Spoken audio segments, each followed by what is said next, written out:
Welcome to the first lesson in a series of 12 which will introduce you to the basics of digital electronics. In this introduction, we will take a look at an overview of the complete course content, what electronic parts will be needed to follow the course, and what outcome expectations you should have as a student. The digital electronics industry moves at the speed of light. You can go to any local electronics store and see new digital electronic products showing up weekly, if not daily.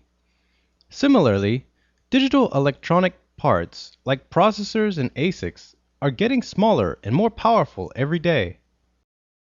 Learning about digital electronics in a traditional college course would require many prerequisites in math, physics, and other science fields. However, our main goal for this course is to present the exact same material, but in a way so that anyone who finished secondary school can understand electronics. No textbooks necessary. How can we do that, you might ask? By both explaining the theory behind digital electronics at a level beyond complex mathematics, and by providing real-world examples of how each piece of theory can be put to practical use. We emphasize a hands-on approach to learning in this course, because when you get your hands dirty and experiment, you learn for real. This course will explore many of the fundamental topics of digital electronics and digital hardware. The first 3 lessons, number systems, logic gates, and Karnaugh maps, will provide you with the necessary basic tools for understanding how to think and work in the digital domain. The next 3 lessons, latches, flip-flops, and clocks, will put to use your new fundamental knowledge of digital electronics and show you how we can use basic logic gates to solve Boolean algebra equations. The final few lessons, shift registers, counters, and LED chasers, will be walkthrough examples of the design process for creating different types of commonly used digital systems. The last 2 lessons are bonus lessons that explore life beyond simple logic gates. In these 2 lessons, we will learn about the more advanced hardware functions of 7400 and 4000 series logic devices.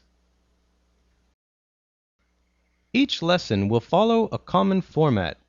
First, the topic will be introduced many times with an experiment. Then, the math and theory behind the topic will be explained. Next, we will build up an experimental test circuit on a breadboard to test and prove the theory. And finally, real-world examples will be given to explain how the topic relates to everyday life.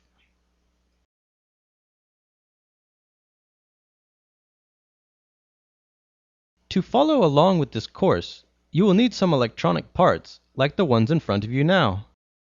Let's take a quick look at the different types of parts we'll be using and identify them. Digital Logic Integrated Circuits, or ICs for short. Crystal oscillators. LEDs, or light-emitting diodes. Capacitors. Breadboard jumper wire. And resistors. The 3 large parts used are the components kit, jumper wire kit, and a breadboard. The components kit has a wide variety of digital hardware ICs and other small parts that are used in this course. Let's go through them one by one. 10 100 ohm resistors and 20 10 kilo ohm resistors. 2 10 microfarad capacitors and 2 100 microfarad capacitors. 8 red LEDs. 1 74HC00, 1 74HC02, 1 74HC04, 2 74HC08, 1 74HC32, 2 74HC74s, 1 74HC86, 1 74HC107, 1 74HC138, 1 74HC193, one 74HC595, one 4008, one 4026, one 4511, one 7-segment LED display, one 555 timer, one crystal oscillator, two push buttons,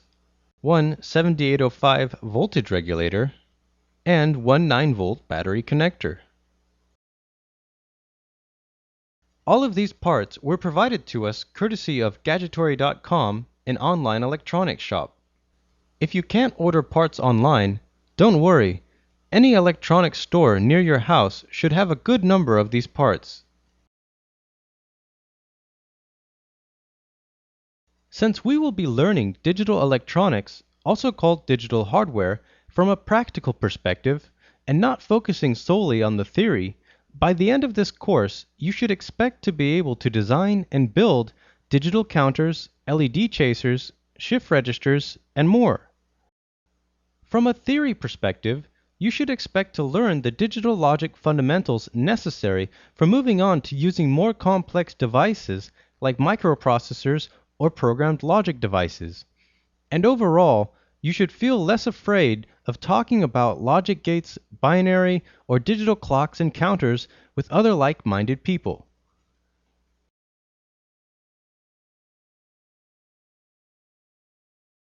All parts in this online course were provided by the Gadgetory.